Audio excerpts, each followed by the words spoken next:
Will JMU shock the college football world by beating Oregon in the college football playoffs? It's Locked On Sunbelt.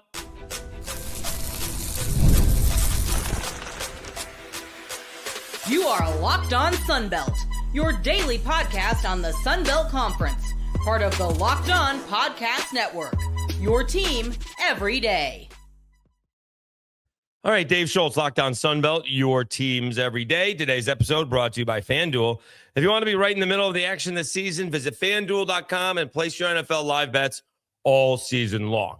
All right, we will talk Cajuns falling short to Delaware, and we'll dig deeper into that South Alabama win over ULM. We'll probably have a bonus episode so we can talk about the college basketball games that are happening on Thursday night, the Arkansas State Bowl game, which doesn't start until 9 p.m. Eastern time.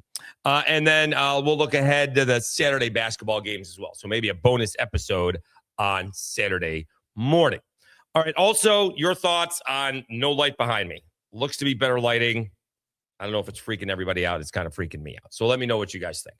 All right. Will JMU shock the college football world by beating Oregon? I'm going to say yes. When we get one team and everybody's telling me that Oregon is going to beat them and blow them out. All right. I do have, that usually means it's going in the opposite directions. I sat through not one, but two Patriots losses to the Giants that I had to deal with that. All right. Not to mention, although the Patriots did the same thing to the Rams. So there's that. There is one thing that does frighten me, though, and it is how quickly Oregon gets off to a tremendous start. JMU gets off to a better start than I thought, but it's not a huge difference between the two. All right. The thing is, Oregon keeps it going in the first, second, and third quarters.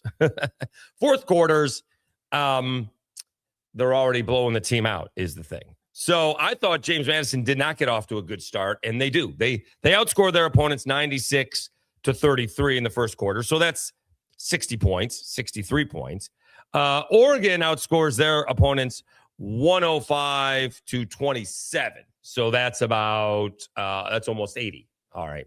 The thing is, the big difference is going to be the second quarter, where Oregon is outscoring their opponents 155-39, and JMU is about even, 128-114.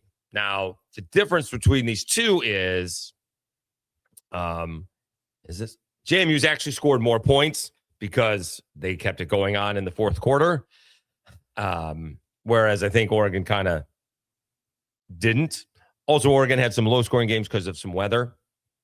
But, I mean, for example, Oregon gave up more points in the fourth quarter than JMU did in the entire second half. JMU gave up 59 points in the second half. They are outscoring their opponents 261-59. That's impressive. All right. Whereas Oregon does a good job in this third quarter, 120-24, outscoring their opponents by almost 100. But then in the fourth quarter, it's 81-65 for the opponents. And I'm going to guess that's mostly because Oregon's got the bench in there. All right. And Oregon has outscored their opponents 13-7 in overtime. Okay. So really JMU has to withstand the early punch exactly like Indiana did. I mean, Mendoza literally got, well, not punched, but hit and had to catch his breath, come back, and withstand that early Ohio State onslaught. They got on the board. They get on the board first, 7-0. Let's see here. Ohio State, Indiana. Because I thought it was over, to be honest with you, when I thought Ohio State was going to score a second touchdown in the first half. No, it was actually 3-0 Indiana, but then it was 7-3 Ohio State, and then they went up 10-3, except that drive I thought was going to end up in a touchdown, and it was going to be 14-3, and Indiana I don't think was going to come back from that. Instead, in fact, they did not score 14 points, but they held tight, and the defense kept them in it. And from there, they made it 10-6 at half, scored the touchdown to begin the second half. And all of a sudden, for the first time all season long, Ohio State was trailing in the second half. So there's not a whole lot of experience with Oregon, except, who do they trail by? Indiana. Oops. And Oregon fans don't want to compare JMU to Indiana, which, okay, that's fair. All right. Except here is the common denominator. You know who scored the winning touchdown against Ohio State? Yeah. Same guy who scored the winning touchdown against Oregon. You know where he started going to school? JMU. Again, JMU has to survive the first punch. All right. If this is, again, I don't know why Oregon would take the ball first, but just say Dan Lanning says we want to go up first. They get the ball. They score. Stop JMU. Score. It's 14-0 before you blink. That's a problem.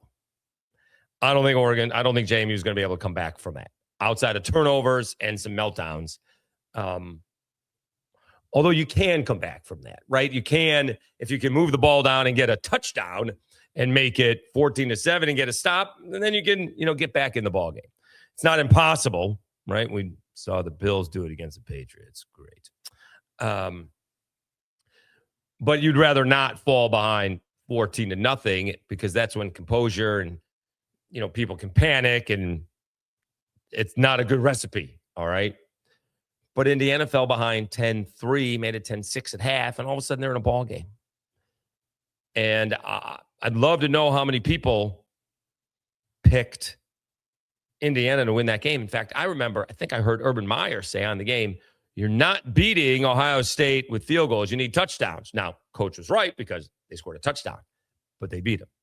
Nobody thought Indiana was going to shut out Ohio State in the second half.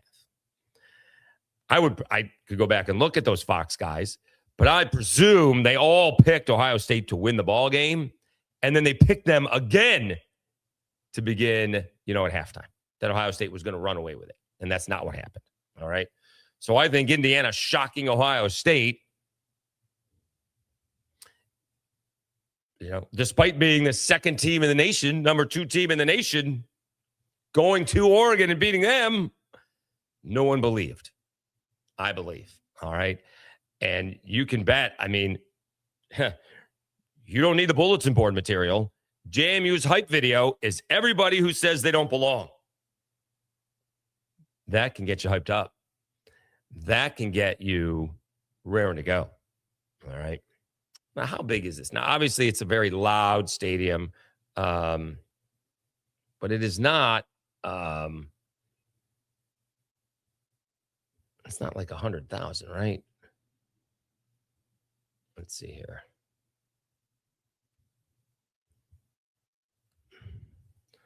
Autzen Stadium, it holds 54 to 60,000. Is that still what the deal is? Yeah, 54,000 is capacity. So this isn't exactly like going into the Sugar Bowl, into a dome or something like that. I know they're a great crowd. I'm not taking anything away from them, and JMU hasn't played. Even in Louisville, that place wasn't full. So it's going to be new to JMU, but it's not like they're going to Oklahoma or Alabama or Ohio State where it's double. All right. So we'll see. I think they're going to shock the world. I really do. I'm not just saying that. I think they are. I think they'll probably be behind at half or close and then make their move in the second half as they have all season. And we'll see if they can force Oregon to make some mistakes that they're not used to making, because instead of being up 21, they're up by 3 or 7 or down by 3 or 7. And then all of a sudden, all bets are off. All right. I think JMU is going to shock the world. I'm going to say 21-17 JMU. All right. Whew. Boy, and it would. And then we'll hear all kinds of excuses on why Oregon lost. All right.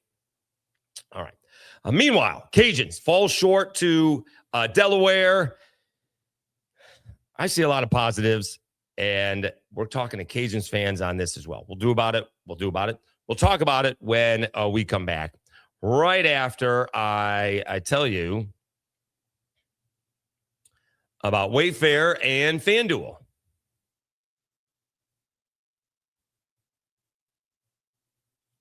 The holidays always show up faster than we expect. And if you're still putting together gifts, last-minute decor, or getting your home ready for guests, Wayfair has you covered. Whether you need a quick room refresh, new bedding, or those final seasonal touches, Wayfair makes it easy to get what you need and fast. Wayfair truly is your one-stop shop for everything home. Decor, furniture, kitchen essentials, and gifts for every style and every budget, all delivered quickly and easily. Their selection is huge. Bedding, decor, kitchen gear, kids' room updates. I was able to find everything I need in one place. As I've said before, if you could see the shelves back there, that's from Wayfair. And the desk is also from Wayfair. Wayfair is perfect for gifting too. They have guides, tons of options, and something for everyone on any budget. It's the best way to get your home holiday ready without running around to different stores. Get last-minute hosting essentials, gifts for all your loved ones, and decor to celebrate the holidays for way less. Head to wayfair.com right now to shop all things home. That's WAYFAIR.com. Wayfair, every style, every home. If I can put it together, you can put it together. And FanDuel. NFL Sundays move fast. One big play and suddenly everything feels different. That's what makes live betting with FanDuel so exciting. You're not just watching the game, you're reacting to it in real time. With FanDuel, you can place bets as the action unfolds. Every drive, every momentum swing, every highlight moment. Live betting is best when the game starts to shift. A receiver gets hot, a defense tightens up, or the momentum flips after a turnover. FanDuel lets you jump into the moment. Live spreads and money lines adjust instantly. Player props update as guys heat up. You can bet next touchdown scores, drive results, totals, and more. It keeps you locked into every snap, every drive, every possibility. So if you want to be right in the middle of the action this season, visit FanDuel.com and place your live NFL bets all season long. FanDuel, the game moves fast, and so can you. Currently, they are still, it's gone down a half a point. It is 21. Oregon is favored by 21. Started out at 21.5, then went to 20.5, went back up to 21.5. It is 21. Give me those 21 all day long.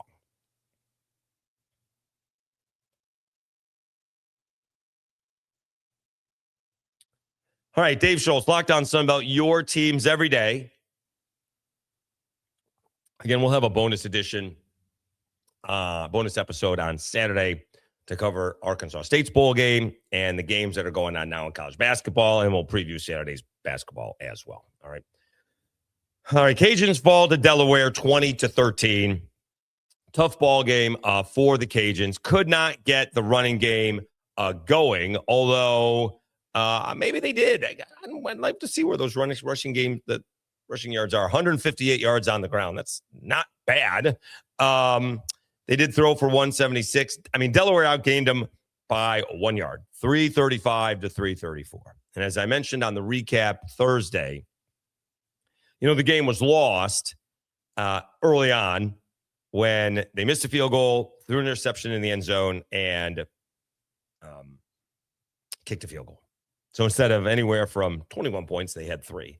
And even Mike Desimo, when asked what happened early on, Desimo said, well, I'll tell you what you want to hear, play calling. Okay. Now, I'm going to talk out of both sides of my mouth. Okay.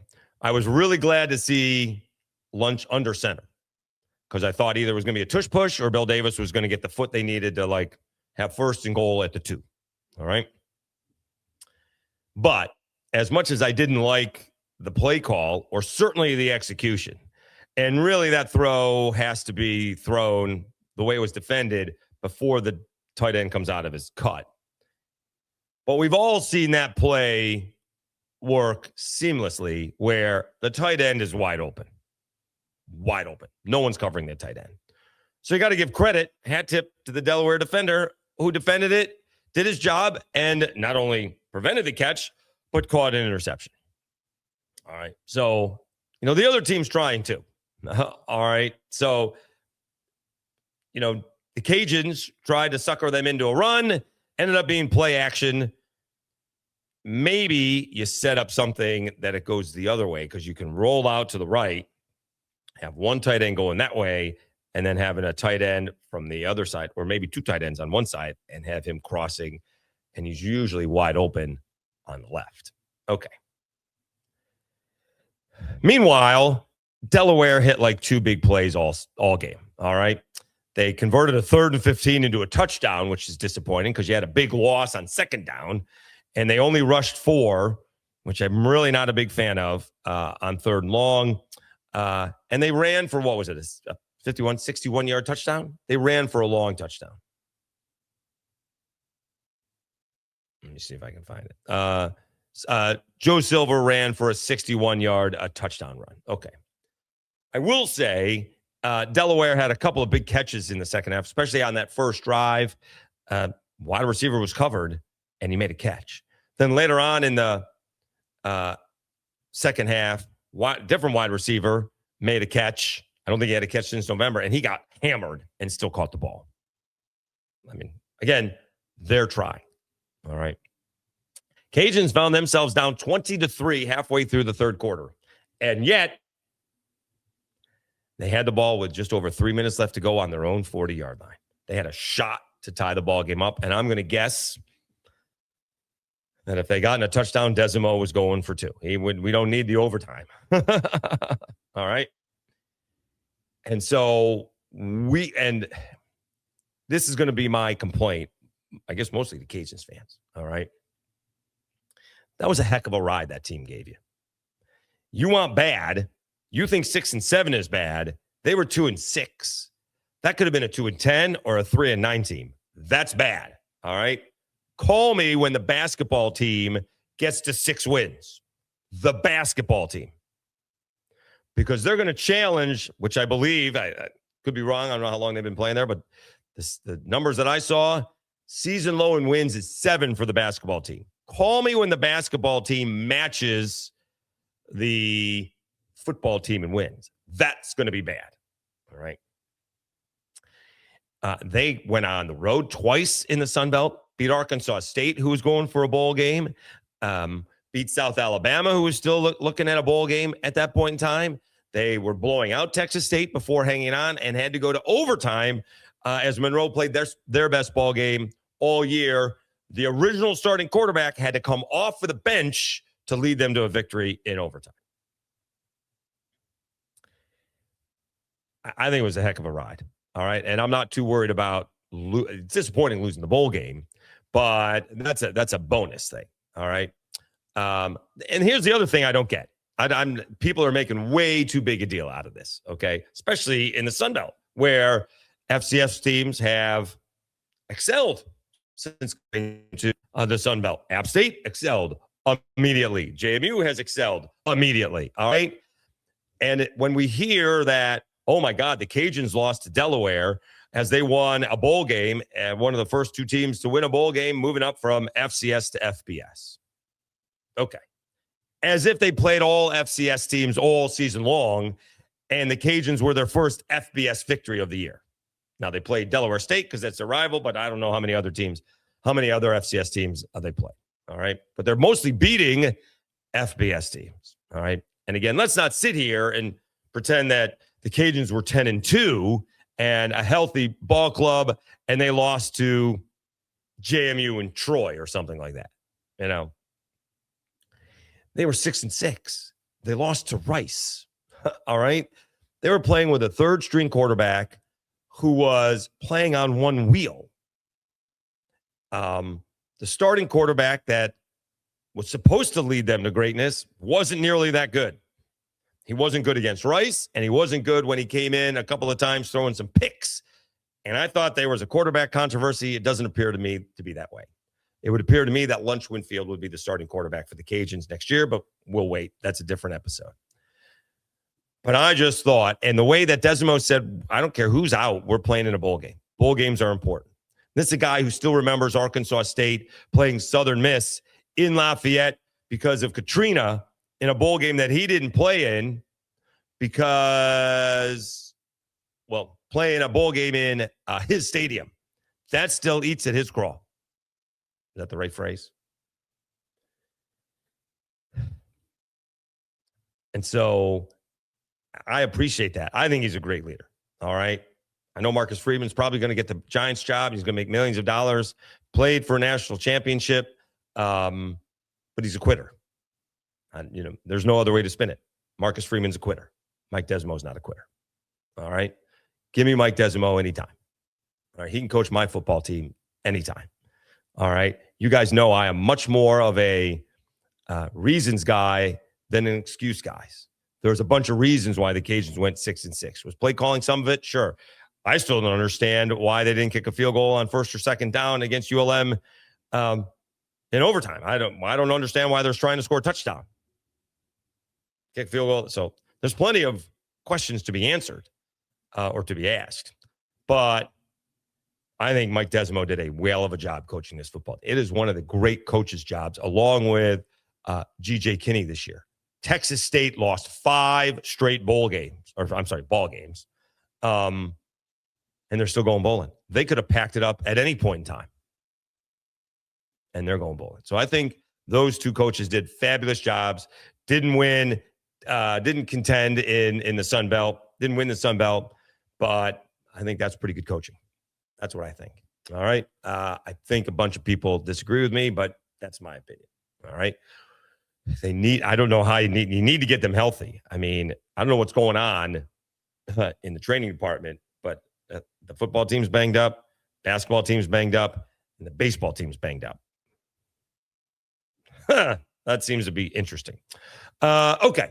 Let's take a timeout. We're going to come back. And again, we just not have given enough focus to that South Alabama double overtime win against ULM. I mean, the most improbable, craziest. It will be the best basketball game in the Sun Belt this year or this season. We're taking in 2026 as well. All right. We'll do that right after I tell you about Rocket Money.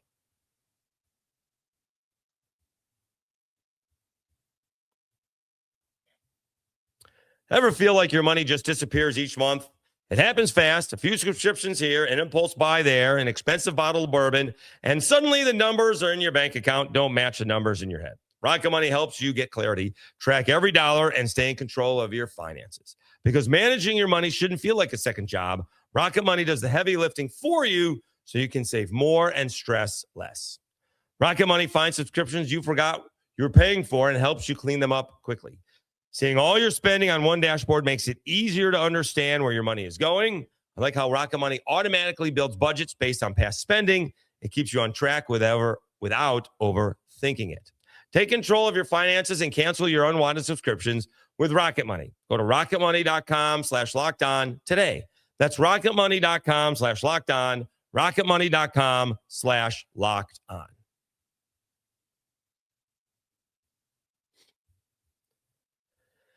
All right, Dave Schultz, Locked On Sunbelt. Your teams every day. Probably will still have, well, you'll see it. It's too late. We'll probably do a halftime report for that Arkansas State game, 9 p.m. Eastern time. Killing me with the Eastern time stuff. Anyways, and again, a bonus episode probably on Saturday. And we are taking off Saturday evening. And I'm going to have to buy the internet on American Airlines. Well, it is what it is. Okay. South Alabama beats ULM 96-92 in double overtime. That does not do it justice. I believe I counted from now. No, this doesn't count free throws. The stats give us just the shooting. Okay. From down 71-57. South Alabama made 7 straight shots, all the way to 75-74. Overtime would have been 71-all. All right. They made 7 straight shots. And then they made, that's 8, 9, 10, 11, 12. And they made 11 out of 12 shots. All right. Think about that. South Alabama at the end of the ball game with 3:16 left to go, made 11 out of 12 shots, still ended up in double overtime. That's crazy. You would think if you made 11 out of 12 shots, you're running away with the basketball game. That's not what happened. All right. And overall, let's see, that's 12, 13, 14, 15, 16, 17, 18. They made 14 out of 18. 14 shots out of 18 shots. in the last 316 plus overtime. So in the last 13-16. Okay. 14 out of 18. Now, and it'll tell you what the shot was.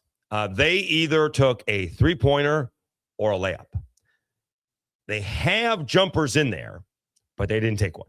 Meaning, if you're taking something less than a three-pointer and you're not taking a layup, one of those mid-range shots. South Alabama did not take a jumper. They either took a three-pointer or a layup. Now we go to ULM, okay? So this was a team that made 19 threes in the ballgame. Usually if your team makes 19 threes, you're winning the game, by about 20. Remember, they had 15 field goals in the first half. 12 were threes. They were up by 18 at half. They were up 71-57 with 3:16 left to go. Found themselves in overtime, tied at 71, as South Alabama goes on a 14-0 run in a 3-minute span. Now, whereas South Alabama took three-pointers or layups, not so much for ULM, okay? They made a dunk, and I guess there was a free throw. I have to look if that was a one-on-one or not. That made it 70-57. Then they took a jumper with 3:17 left to go. 1, 2, 3, 4, 5, 6, 7, 8, 9, 10, 11, 12, 13, 14. Their last 14 shots, every single one of them, three-pointers. Every single attempt. That's all they took. They did make 4 of them. They made the dunk to make it 70-57, and then they made 4 shots the rest of the way. Now, that doesn't include free throws. No. I'm just talking field goal attempts. One team made 14 of 18. The other team made 4 of 14, and all three-pointers. No going to the basket. South Alabama plays this weird matchup zone where, if you can get it to the free throw line, you think you can, dump it down low real quick, because it's going to basically be 3-on-2 the way they play that matchup zone. But what they usually do is get it inside the lane and then kick it out to one of the corners. Now, some of these guys had ridiculous games, all right, on both sides. And again, I want to give credit to ULM, because a lot of times when you blow a 14-point lead, you melt away in overtime, and they didn't. They even fell behind 88-84 in the second overtime, scored 6 straight to make it 90-88, a couple three-pointers, and they lost 96-92. All right. A couple of rebounds going South Alabama's way. Okay. So who had the big ball games? Chaze Harris, 16 out of 22. Oddly enough, 0 for 2 from 3. But 16 out of 22, he had 38 points. Lewis for ULM, he was 8 out of 20 from 3, which is really good, but only 9 out of 23 overall. So he was 1 for 4 from 2s. He had 9 rebounds to go with his 29 points. Broadneck's 22 points, 6 of 8 from the floor, 3 of 3 from threes, 7 of 8 from the free throw line, plus 12 rebounds. Again, this is an amazing ball game. It does not have what they shot in the first half. I was looking for that. I guess I could go back to my tweet and check it out. But because South Alabama got so hot, they finished up at 53% shooting-wise. Remember, they're down by 18. ULM finished at 44%, and they couldn't miss in the first half. South Alabama, in the last 30 minutes of the ball game, scored almost 70 points. No, they scored 71. So my understanding is that there would be no math, right? It was, I'm sorry. They scored 69. Nice. I went the other way. They scored 27 at half, They scored 44 in the second half and 25 in overtime. That's unbelievable. All right. So they scored 69 points in 30 minutes, whereas they scored 27 points in the first 20 minutes. That's outrageously good. Again, really tough loss for ULM. Huge win for South Alabama. Anytime you get a win on the road and you escape, gives you a couple things. A, it gives you the belief that you can come back. All right. And everybody knows, at least in college, not necessarily the pros, but in college, when you make 12 3-pointers out of 20 in the first half, you're going to cool off. You're almost, and that's the way actually Boeheim would do it. Let them make a few. We'll adjust. They won't. They'll keep shooting and they'll miss. Now, not so much. Guys make a bunch of 3-pointers. But usually when you start off that hot, you're going to go back to the mean. And that's what happened. Need to go back and watch that ball game. Maybe I'll do that on vacation because it was a tremendous game. Okay. We will have a Friday morning recap of Arkansas State and Missouri State. Ryan Beard not coaching Missouri State. He is taking care of business over in Conway with Coastal.